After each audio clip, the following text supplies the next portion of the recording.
welcome to the Off the Charts Football Podcast for this week. I'm Mark Simon, joined by the trio of SIS VP of Football Matt Manocherian. What's up, Mark? And two of our artists formerly known as the Football Rookie Handbook co-authors, Nathan Cooper. Hey, Mark. And John Todd. Happy holidays. Happy holidays indeed. No game previews this week. We're going to touch on one topic from the past week and then begin the first of a two-part series where we look at the All-SIS college football teams. We'll go through the first team offense picks this week and do the defense next week. We thought that this would be a cool thing to do this week. And there's plenty of football to talk about. Certainly, we're not going to go crazy over 2-point conversion decisions. We're going to talk about some other things this week, kind of zig when everybody else is zigging. So let's go back to the Raiders-Browns game from Monday night. There were two instances of kicker icings in that game. One in the first half where the Browns kicker, Chase McLaughlin, got iced by a Raiders timeout. He missed. And then in the final seconds with the Browns up a point, similar scenario, Daniel Carlson makes a kick, but the Browns called timeout first. Carlson then stepped up, made another kick to win the game. We bring this up because Coop has written about this very topic, and you have some unexpected takeaways on this. Coop, what do you got? Yeah, whenever we looked at this, a couple years ago, honestly, overall, it does work. Now, there's a few different strategies to it and a couple of different things that we'll talk about. But when I first did this study, 2015 to 2018 is what we were looking at. And the average for the kicks made within the last 3 minutes of the halves and overtime for non-iced kicks, that was 81%. So pretty good rate there. But when we looked at the iced kicks, that dropped all the way down to 68%.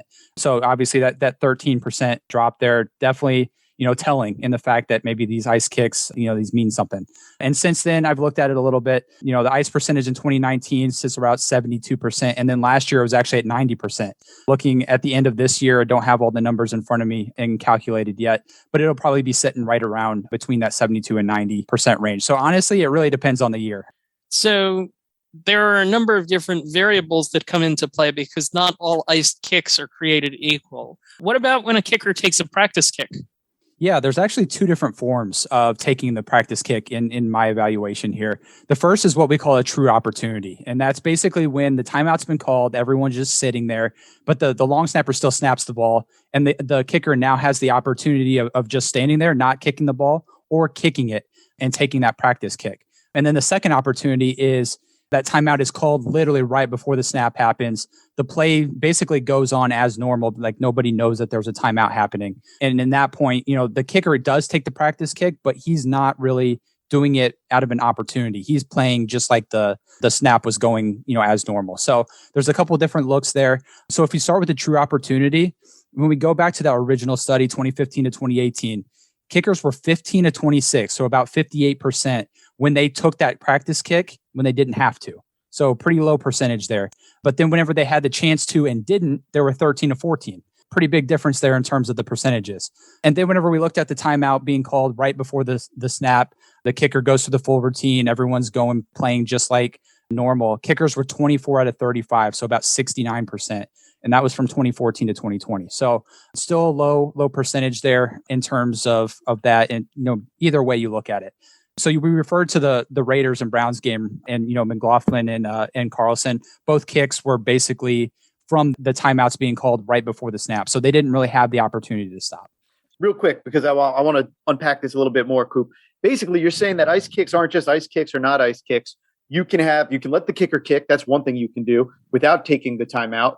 You can call the timeout kind of like before he even has the chance to take a practice kick, or you can call it after he takes the practice kick. And in that case, the kicker actually has a choice. Like, do I want to take the practice kick or do I not? Let's get inside football a little bit because we've been inside these buildings and we know kind of how this sort of thing works. And I think you've also had some interesting conversations with some former NFL kickers or current NFL kickers and former NFL kickers about this. What would go into the decision to maybe take that practice kick or not take that practice kick? It seems to me like as a kicker, I would want to take the practice kick, right? If I just know that it's not going to count, I can kind of like have a practice golf shot and then take my shot. Is there a reason why kickers wouldn't want to do that? That's sort of the thought process. Whenever I first thought about it, like, why not get that extra kick in, get a little bit of practice in? But I actually talked to Graham Gano, and he basically said that at this point in his career, he's not taking that practice kick because what teams do is you have that specific ball, you have that kicker ball ready to go. You kick that ball and now you've lost it. I'm sure you've seen a lot of times where maybe they take a practice kick. You see the long snapper bolt down and grab that ball and come back and snap that same ball, because a lot of times they won't get that same ball.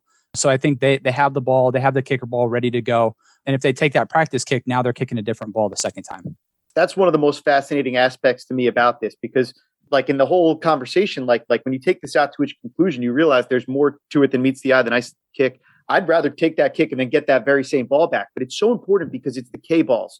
And everybody knows about the K balls. They know they're different than the balls that the quarterbacks can use. But what makes them different is that the equipment staff is working on these balls all week long. When I was in New Orleans, we used to have a guy, Larry, in the equipment room. He would spend probably 12 days on Monday just beating up those balls, doing every sort of kind of different treatment than you could imagine with those things all day long. And they get worn in and broken in the way that the quarterbacks like them, so that they're that perfect level of tackiness for the game. Coop, you're a quarterback. You know how particular all of your kind is with that sort of a thing. The kickers don't have that luxury. They've got to deal with the balls that the referees kind of like supplied at the stadium that day. They're all fresh balls. So you can only really start to work in one or maybe two of those balls. You don't have much of a chance. That's why you see the kickers pressing on the ball and doing all the kind of stuff before they kick it off. They're trying to get a little bit more give in that ball. If you've been using one ball the whole game, one K ball the whole game, and then all of a sudden you use up that practice kick and switch to the backup ball, that ball's not going to be nearly as worn in. It's not going to be as nice to kick for the kicker in that case. So I don't know. There's just layers on layers with this stuff. Sorry to kind of. So the bottom line on this is, if you're a kicker and the other team calls the timeout right before the snap, you basically should turn around and just like run in the other direction. Yeah, I mean, it depends on your preference, right? It's right. crazy It does, but statistically. Yeah, statistically, you would say yes. But whenever I looked at it, Justin Tucker, who's probably the best kicker in the league, he goes out of his way to make sure he takes the practice kick. It's crazy. Like some of these guys, like depends on if he has, if I have enough time, I'll go ahead and kick it. But Justin Tucker, I think 6 different times, he just went out of his way to kick it. And I think he made all but one. And the one he didn't make was from 65 yards, which obviously he made one a few weeks ago from that distance. But, a few years ago, he didn't. All right. And what about when the timeout was called? We talked about it just a little bit. Obviously, you have the different timeout situations. So you can call a timeout, when the kicker is getting set up. You can call it, before he even gets set up. You can call it right before the snap, like we talked about. But then, honestly, you think about like, all right, just letting him get out there, letting him get all set up, call your timeout, letting him get into the motion really, and then have to do that all over again. But there's a lot of teams that employ the strategy. They're out there, they're trying to get, walk it off and everything. And then they're calling timeout before he even gets it walked off. So there's a couple different strategies there. And then whenever we look through 2018, the most effective strategy for coaches was basically calling it before they got set up. It was only 53% of the time that kickers made those kicks. So if we factor in the last couple of years, that's probably still the case. Maybe it's a little bit closer now with calling that timeout right before the snap. But yeah, it's it's interesting to look at with when those timeouts are called. So if you have a choice, you're saying don't even let it get to what we were just talking about before, which is the kicker practice kick thing. Don't even give the kicker the choice. Let the choice be yours, is what you're saying. Basically, yep. And what about pro versus college? Yeah, the two biggest differences really between pro and college is whenever you're looking at college, the college hashes are wider. So that, factors in some things whenever you have the shorter kicks. And now you have the ability to call multiple timeouts in a row in college as well. So in 2018 and 2019, which is whenever I looked at the college stats, the college field goal percentage on ice kicks is about 15% lower than non-ice kicks, which that's a pretty big discrepancy there. And if we focus on just the kicks over 30 yards, so you take out those short 20-yarders, when multiple timeouts are called, kicks are made just about 47% of the time. So basically, if you have a kick over 30 yards late in the half, you have multiple timeouts, you should be calling them in the college game. Basically, scare the kicker. Yes. Give them a couple opportunities, because at that point, everyone knows in NFL, maybe you're going to call a timeout, maybe you're not. But in college, now you have multiple times. You call a timeout. Like, is he going to call a timeout this time? Is he going to call a timeout this time? You just keep having that go through your mind. I hate to do this, Mark, but I'll bring in my undergraduate psychology background here. And I will mention that it kind of stands to reason that icing doesn't affect Justin Tucker that much because he's the most skilled at this. And usually like pressure affects unskilled people more than it affects most expert people at anything. So it makes sense that somebody like Justin Tucker's unaffected. NFL kickers seem to be somewhat affected, and college kickers are kind of the most effective because they have the least expertise compared to those people. So Score one for my undergraduate degree there. I like when we can work that into this discussion here. All right. So in grand summary here, what do you got? Yeah, whenever you're looking at icing the kicker or not, honestly, I would say ice them. It's really a 50-50 shot whenever you're getting those long distances. And a lot of teams want to hold on to those timeouts. Those are situations I would be calling a timeout if I'm a coach. So Matt, tell us about what we're doing this year instead of the Football Rookie Handbook. As you know, we've done the Football Rookie Handbook for the last 3 years. We've got all kinds of great scouting reports in there that are NFL-style scouting reports based on our backgrounds in football. And then also we have all the great statistics that we present that historically we've had all packed into a big old book. This year, we are going to be modernizing a little bit. We're moving everything online. So there's going to be an NFL draft site. It's yet to be named. We are in the process of building it out as we speak, but it's going to have a lot of that same content in there that fans of the Football Rookie Handbook have grown to love. And it's going to have lots of new stuff in there. And also with it moving online, we're going to be able to add some flexibility to add new features and kind of workshop what people like. And so we can't wait to have that out. It'll be out around the time of the NFL Combine, just like we usually put it out every year. It's going to be based on what happens on the field, not what happens when people are running around in tights. And we can't wait to have the next generation of our NFL draft guide out to the public. Sounds awesome. Our other topic of the day is the All-SIS College Football Team. This is our version of the All-America selections, and we'll do the first teams the next 2 weeks. First team offense this week, first team defense the next. You can see the second team selections in the article we wrote about this that was posted on the Sports Info Solutions blog, which you can now find on sportsinfosolutions.com. These teams were picked by Coop and by John Todd, largely using total points as a guide. We'll talk through each of the players selected. John and Coop will talk about those. Matt will chime in as well. We'll start at quarterback, and I'm glad that we matched the Heisman winner here. Let's start with Bryce Young. Yeah, as a primer, we used our total points metric as the foundation for whittling down the top contenders for each position group, but we also factored in the eye test, other context, things like that when splitting hairs and kind of determining where there might be some inflated data. We'll talk about that as we go through each position, but there was none of that for Bryce Young, runaway Heisman winner, easily number one in total points this year. So like you said, it's nice when all those factors come out to the same result. So are you more impressed with him than other Alabama quarterbacks of recent vintage? Yeah, let's look at the Alabama quarterback play since 2018, which is kind of the modern era of tied offensive football, kind of post Jalen Hurts in that style when they were more run-based, especially with their quarterbacks. So the past 4 years in Tuscaloosa, and this is combining Tua and Mac Jones's 2019 stats, the year that Tua got hurt in November.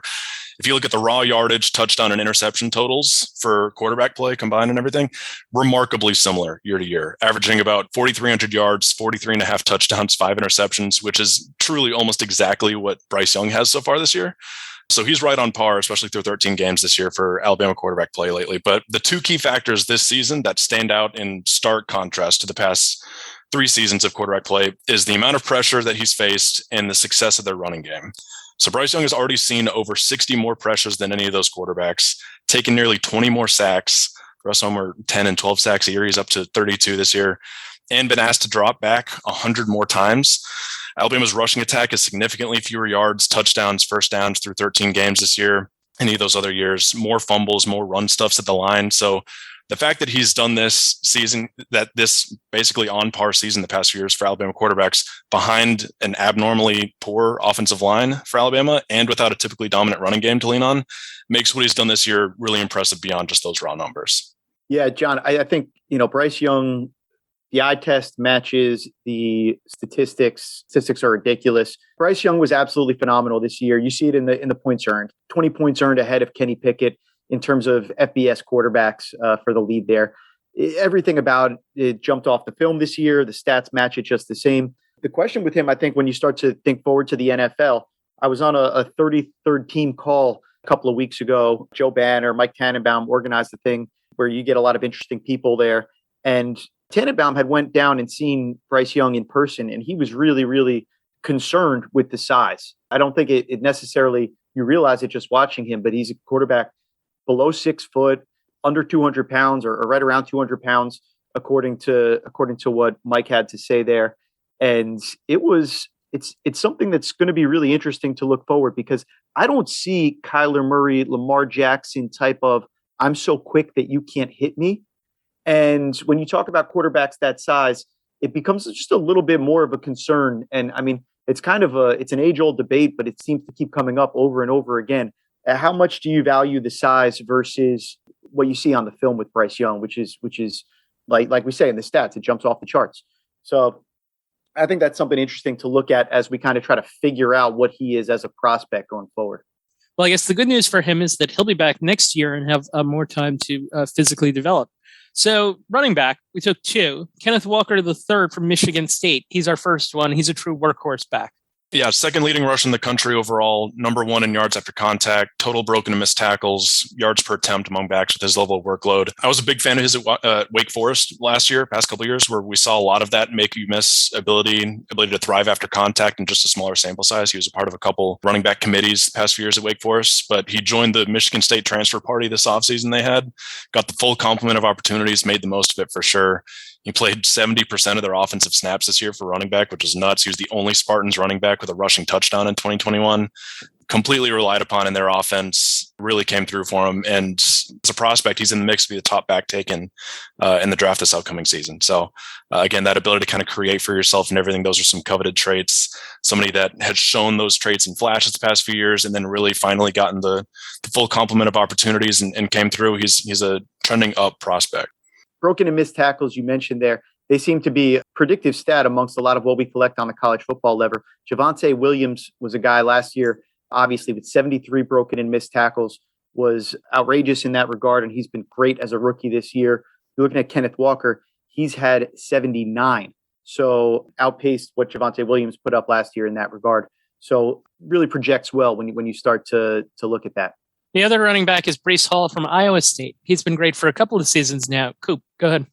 Yeah, he just declared for the NFL draft and probably is going to be in that discussion with Walker, who's going to be the first running back taken. And if you haven't really seen a lot of Bryce Hall, think David Montgomery, guys that came out of Iowa State. Hall took over for Montgomery at Iowa State once he left.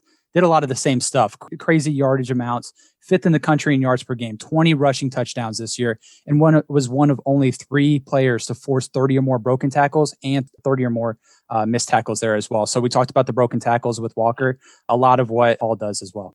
Were those two guys your clear-cut 1 and 2? Yeah, they were pretty much the top of the crop right there. The first team was pretty set in terms of the running back position. So let's go to wide receiver, where you took 2. And I like this. You went outside the power conferences, well outside the power conferences. What do you like about Sky Moore from Western Michigan? Yeah, we don't just favor the Power 5 conferences around here. We take everyone into account. And Moore, out of Western Michigan, led all receivers in total points this year. Accounted for 40% of Western Michigan's receiving yards. So a crazy amount there. And only 1 drop in over 120 targets. So a guy that is not only effective, but efficient as well. Anytime the ball comes his way, he's snagging it and taking it, and getting some extra yards there. So he's a fun guy to watch. Obviously, we had Dwayne Eskridge coming out of Western Michigan last year, and more similar size, maybe just a little bit more undersized than Eskridge was, but basically stepped right in for Eskridge in that offense. David Bell of Purdue is the other receiver. He's led the Boilermakers in receiving yardage for 3 straight years. What made this season particularly impressive for him? Yeah, just the amount his team put on his shoulders and the reliability he rewarded them with. We broke a few ties here just because of how Moore and Bell went into every game with the opposition knowing he was the focal point and they still couldn't stop him. That's going to kind of be a trend for us with a lot of our selections here, is using kind of that context there.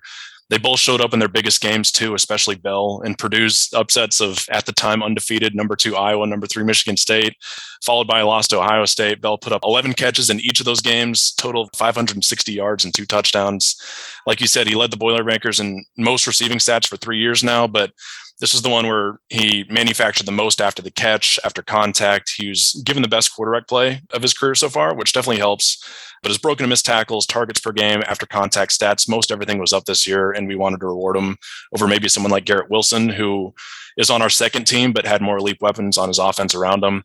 I'm excited to dive into Bell further from a scouting perspective, but this is a really deep wide receiver class. His physicality, body control, and contested situations especially, those are NFL caliber traits. So again, maybe not like the top of the Power 5 conferences necessarily, but guys that are more than deserving. We were happy to get them on our first team.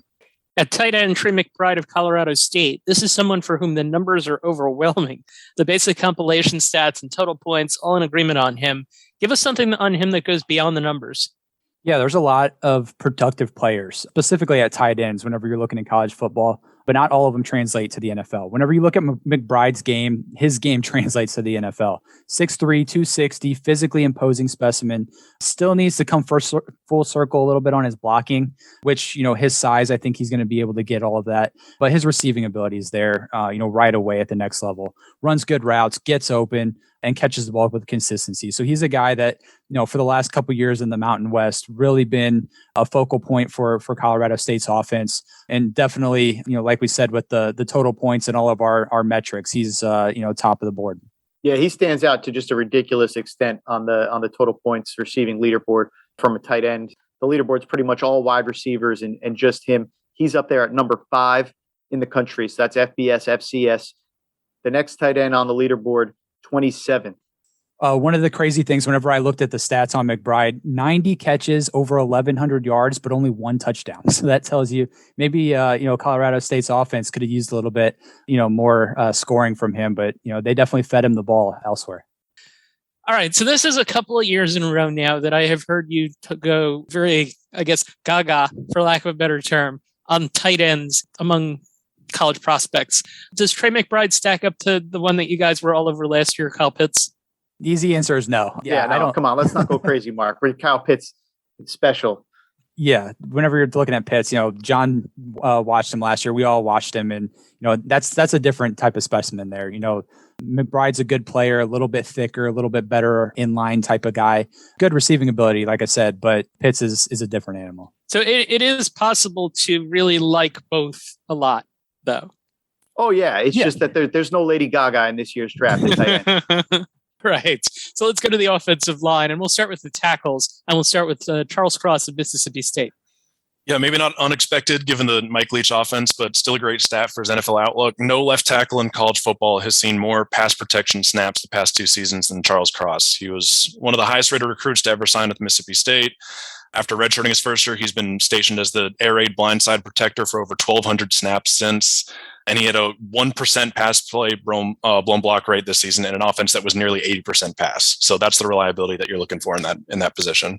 So one of our key stats when we track is one that you just acknowledged, blown block rate. Can you explain what that is and how that works in terms of how we figure out whether a block is a blown block or not? Sure. So blown blocks for us are plays where an offensive lineman physically fails his block attempt, and that unsuccessful block resulted in some sort of consequence, as we call it. So obviously for pass plays, that usually means giving up an impactful pressure. Run plays, it can mean giving up first contact. Not just any pressure, a quick pressure. Right. Yeah. Clarify. Immediate pressure. Yeah. This is not like an extended play. We all use context of time that the quarterback has in the pocket or whatever. Run plays, it can be giving up first contact behind the line, forcing the ball carrier to bounce or run significantly, things like that. So nearly 700 pass pro snaps this year at a 1% blown block rate is a pretty elite number for Charles Cross. He didn't always face the top rusher on the other team, given State's obvious struggles on the right side of the line. They really had issues there, Scott Lashley and some other guys across the line. And the nature of the offense meant they saw 3-man rushes and 8-man coverages a lot. But just the sheer volume importance Cross had within the air raid made him an easy first-team selection for us. Looking forward to his NFL prospects. He's been a pretty raw player athletically, but he really showed technical improvement this year. Obviously, there's a ton of experience there to build off of and a lot of film to watch in pass pro. He's another guy I'm looking forward to diving into further soon, but he's definitely in that first-round mix next April. Teams are going to really covet somebody who's seen that much time in pass protection and not really going to have that much of a learning curve moving forward from that standpoint. Coop, take Zach Tom from Wake Forest. Yeah, according to our metrics, Tom was one of the best offensive linemen in all of college football, not really just, tackles, but anybody. Top 6 in blown block rate, both runs and passes. Blocked for a very effective offensive unit in Wake Forest. Wake Forest made their first AP top 10 ever this year. And that offense, behind Sam Hartman, did a lot of good stuff in the ACC this year. They fell to Pitt in the ACC championship. But Zach Tom is another guy. I think he's going to be in the draft this year and a guy that, I think teams are going to want to look at. Good in both aspects in terms of the run and the pass. Now, you're going to be looking at these players in much more depth over the next couple of months. What do you look for when you look at a tackle and his pro potential? Yeah, obviously for Charles Cross and guys like that, it's going to be with how pass happy the NFL is. You're going to want to see guys that play in a standard passing offense. It's going to be a lot tougher to project these heavy RPO offenses where guys are run blocking for half a second before the ball's out or things like that. So you're looking for guys with true pass pro reps. You're looking for footwork, technical hands, upper body, strength, athleticism. You've got different schemes, man schemes, power schemes. guys that are different fits and everything. But offensive linemen are tough to find. It's something we talk about in scout school every year. It's not easy to find 6'5", 300+ pound guys that can move with quickness and technical strength and functional strength and all those kinds of things. It's a lot easier to find quick, shifty guys. It might be harder to find the elite shifty guys, but you can find quick, shifty guys a dime a dozen for backup running backs and slot receivers. So especially tackles, that's the elite position that you're looking for there. And more, you're looking for pass pro strength over or run blocking ability. Yeah, like one thing you see, Mark, is like when we talk about Cross, when we talk about the sort of offense that he's in, it's a lot of pass blocking snaps, but unfortunately, it's not a lot of that pro style. 612 of his snaps were either a 0-1 step drop, a 3-step drop, or an RPO. So that gives you an idea of just how, even when you're in a passing offense in college, it's a different game than when you're talking about in the NFL. And that's why we got to go a little bit deeper with some of the analysis. And speaking of going a little deeper and going a little different, our guard position selections, the guards are Hawk Wimmer from Air Force and Blaze Andrews from Minnesota. So is this a case where guys who came from run-heavy teams are favored? Coop, what was your take on Hawk Wimmer?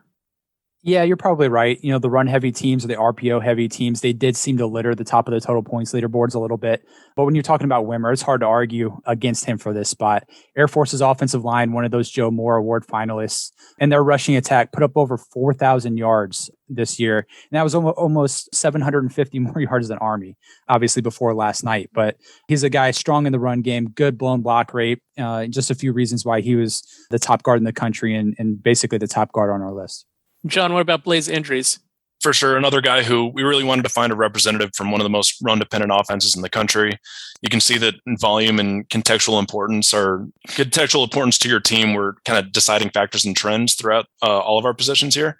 Things that we kind of used to split some hairs and really kind of weigh heavily in terms of giving credit where it was due. And we thought Blaze Andrews would be a really good representative from Minnesota, which is one of the most run-dependent non-military academy schools in the country this year, especially.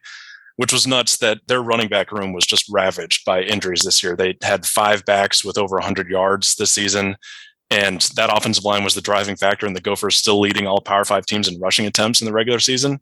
They just kept pounding it. They led the country in jumbo package runs with 6 and 7 offensive linemen. They really have a unique offense when you see more and more of the air raid style spread it out 4 wide stuff, and then you got Minnesota with 7 offensive linemen on the field and putting guys in the backfield. And Blaze Andrews is the guy who played 730 snaps this season. Most of them went right guard, but again, within that quirky jumbo package offense that they had, he kind of moved all over a little bit for them.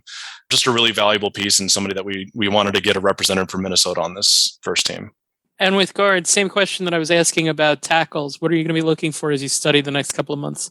More so that initial quickness in a phone booth. Again, tackles are going to be more playing on an island, outside, less help. Guards, the further you move inside, you might need some more awareness, looking left and right, ability to help out and kind of clean up the trash and find work, as you say. More anchor strength inside. You're going to be working in tighter areas. You're going to be getting first contact quicker. You can get away with having a bit shorter arms, but you're going to need maybe more of that run strength inside. And again, this is really even more of a position on the offensive line that's going to be scheme dependent in terms of zone schemes and power schemes and down blocking and pulling and fluidity in space versus working within a phone booth and double teams and combo blocks and things like that. So these guys can come in all shapes and sizes. You're going to have less of your kind of dancing bear, converted tight end types at tackle that are the more premier pass protecting athletic players. You can still have some different body types in at guard. And again, the further you move inside, you're going to need that awareness as well. Yeah, I always like to say offensive linemen are offensive linemen. You need 5 really good ones. But the term you use there, dancing bear, is I think more what you look for at the tackle position. And then when you talk about a guard, you talk about just a mauler. Just somebody that can absolutely maul you, anchor strength, like you talked about, the short set. And then, like you say, things move really quickly inside. So you better have that different kind of athleticism than you need to be more of a space guy out there at tackle. So we got one more. Tyler Linderbaum is our selection as first team center. He's a 3-year starter. And I know one of the important things for him is something he didn't do, right? Yeah, 2021, no holding penalties for Tyler Linderbaum. Pretty remarkable. He was a top 5 finisher in total points for his position. So not a first team stretch for us to get him there by any means, but this was also just an eye scouting pick. What an unbelievable player he is. He really had offensive line play in the Heisman conversation in October this year with how well he and Iowa were playing at that point in the season. He's been a perfect fit for Kirk Ferentz's offense, which is a top 5 Power 5 team in zone blocking rush attempts this year. Just the perfect combination of what you're looking for in a zone blocking interior player, which is kind of what we just talked about there. The ridiculous athleticism. He's got the range to fly into open space, quickness inside and in tight spaces to reach and seal. He captained their front, stated an offensive line that had 3 new starters this season. Obviously had them undefeated for half the season there. Also had that cool story the other day that he donated $30,000 of his NIL money that he started getting through that Heisman buzz. He donated it to the Iowa Children's Hospital. So really good dude. He's really checks all the boxes, especially looking forward to his NFL prospects. I'll have a report on him soon, especially when the website comes out. That I'll have a report on him in the website. But one of the only things that would hold him back, at least from my initial estimations, would be the value of his position in terms of draft stock. But he seems like a pretty clean prospect for a center. I'll push back on that, John. I've always been a big fan of centers. I tend to think that offensive line is undervalued by everybody. And center is, for me, the second most important position on the offensive line behind the blindside tackle. So I think what you see in the NFL a lot today is teams moving into these sort of bare front type looks where they're really trying to cover the center a lot of the time because they know how much trouble that gives an offense that might have a bit of a weakness at center. I remember when I was in New Orleans, we had these 2 great guards, Jari Evans and Carl Nix, but it seemed like we were always kind of cycling centers, and teams that gave us trouble were teams with really good nose tackles that they were going to play odd and overwhelm them up there. So I'll push back and I'll say that I think this is not a position to be slept on, despite sort of the trends that you see and the way people, I think, talk about it. You can get by with just a decent player at center, but if you want to run a really, really effective offense, get me that Alex Mack type in there. Yeah, for sure. I think you're 100% right. Maybe it's just because there hasn't been an elite center in a while. And so you see more maybe elite tackles that you can maybe bump into guard. And so you see some guards get drafted a bit higher, like the Brandon Sheriffs of the world and things like that. Obviously, your elite tackles go high. But yeah, maybe we just haven't seen an elite center for a while. So hopefully you can change the conversation. I'm all about it. The Cowboys and the Saints have invested in their center position. So I think that we've seen a little bit of that. I'd like to see more of it, though, because I think it's a real unlocker. And especially when you talk about the communication that the center can take off of the quarterback's hands when you have a real leader at that position. There are a lot of reasons that I think centers are important. Yeah, a guy like Creed Humphrey. I think it's a travesty he wasn't in the first round last year, and the Chiefs got a huge steal in the second round with him. And he's been, one of those guys who's, arguably the best center in all of football this year. Really been an anchor in really what the Chiefs have done and to really, turn it around the last few weeks. See, John, we got a couple of your guys up there. Maybe not like 4 tackles in the top 10, but yeah, we got it. All about it. Let's change the conversation. So what was the toughest selection among these picks? I'll stay at the center position just because, there's a lot of different options here. I'm not going to disagree with anything that John said. I think Linderbaum's arguably the best center in the country, likely a first round pick, hopefully, if we're trying to change the narrative here. But he was 5th in our total points metric. There was a few guys that we could have talked about, some of those smaller school guys. But like John said, he had that offensive line in Iowa going, that first half of the season, and likely best center in the draft here. Like John said, it's more of the eye test with him. He's a really good player. I mean, it's hard to go across him, but center was probably one of the more discussed positions when we were looking at all the first teamers. For me, I'll say the tight end position was pretty close for us. Coop and I had a lot of discussions about that, especially just after we'd submitted the picks. No reservations at all about McBride and Isaiah Likely as our second team tight end from Coastal Carolina. They were first and second in the country among tight ends in yards by a wide margin, had fantastic seasons, Likely even backed it up with an incredible performance in their bowl game last week, had multiple one-handed catches and multiple touchdown springing pancake blocks on the perimeter. I sent some videos to the guys when I was working that game.